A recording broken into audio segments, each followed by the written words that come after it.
Walang problema ang hindi niya kakayaning solusyonan. Tandaan natin yan. Ang problema sa atin kung minsan ay makapangyarihan nga si Jesus sa kahit anong problema natin. But is He willing? Willing ba siya na pagkalingin tayo? Willing ba siya na bigyan tayo ng pag-asa, iahon tayo sa kahirapan, sa pagdurusa, sa kalungkutan?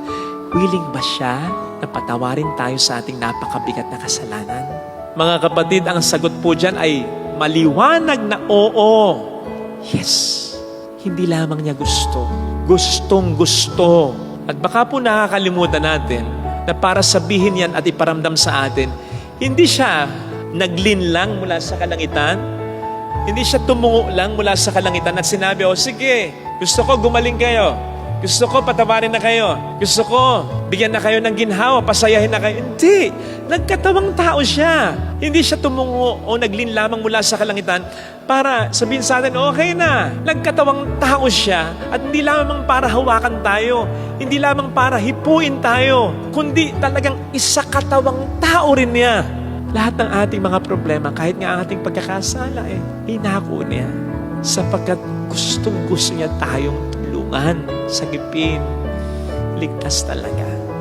Kaya wag po sana nating pagdudahan ang kaniyang pagmamahal. Sapagkat mawawalan din naman ng silbi ang paniniwala natin sa kanyang kapangyarihan kung hindi tayo maniniwala sa kanyang pagmamahal. Kasi kahit tayo maniwala na makapangyarihan ang Diyos, anong silbi nun? Anong use nun? Kung hindi naman tayo mahal ng Diyos. Hindi niya rin gagamitin sa atin para sa kabutihan natin ang kanyang kapangyarihan kung hindi niya tayo mahal. Pwede ba? Listen natin ang pagdududa sa pagmamahal niya. Namatay siya para sa'yo.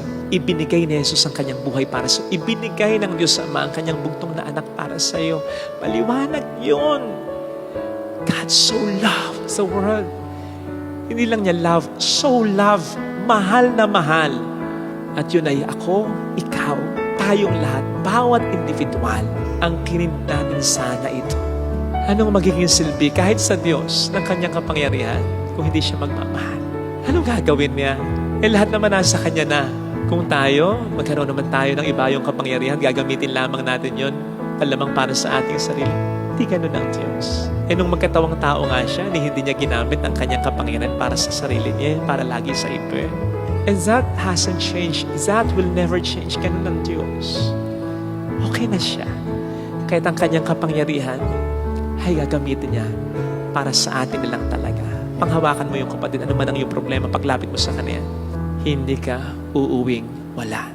Hindi ka uuwing luha. Ito po sana ang hiling nating biyaya sa ating banal na pagdiriwang, sapagkat ang kapangyarihan ng Diyos ay gagamitin niya para sa atin lang.